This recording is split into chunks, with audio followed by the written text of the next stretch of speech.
What we're going to look at today are whippet guns and some training techniques you can use.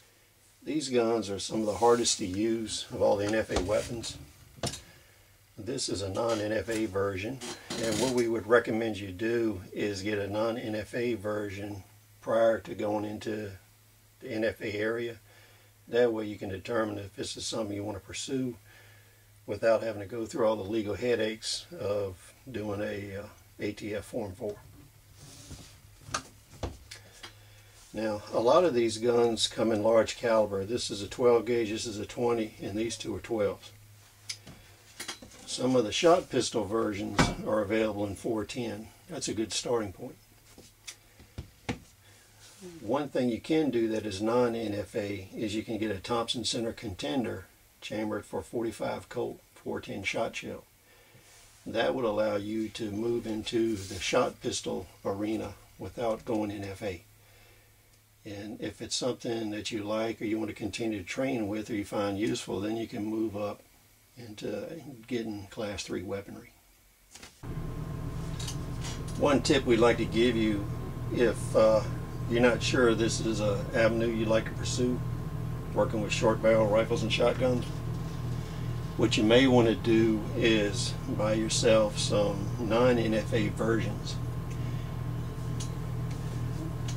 This is a non-NFA short barrel shotgun set up in a whippet configuration.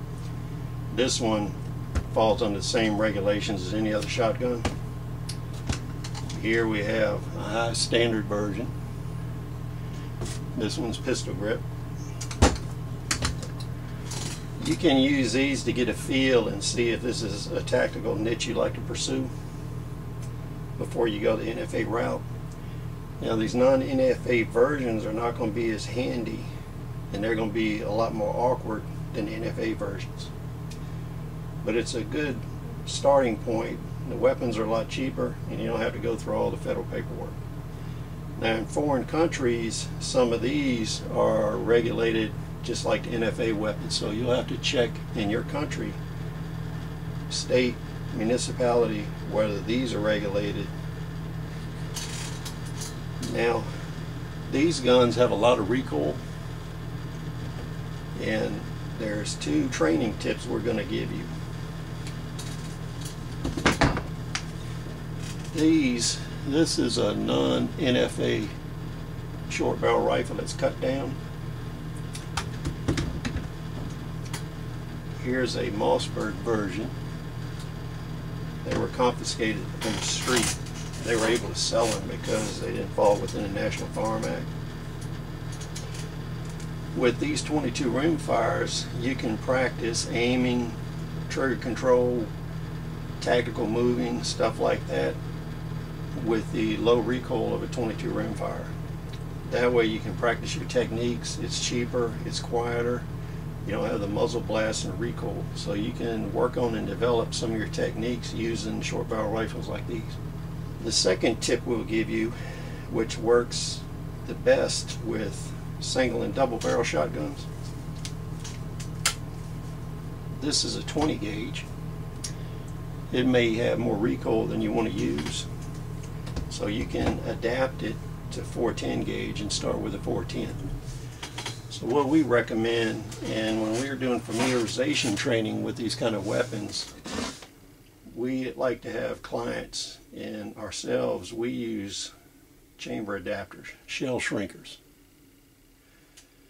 This particular one here is a 20 gauge 410 adapter, and you can insert it in your 20. You can use 410 rounds in it.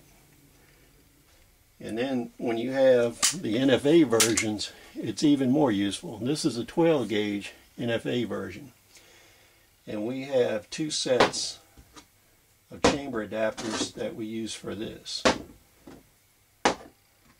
The first one is a 12 gauge 410 adapter. So you can practice with this weapon and get a feel with it with the 410 gauge where it won't beat you to death. And once you're confident with the 410 gauge and you feel comfortable with the weapon, you can move up to 20 gauge shell adapters and use these.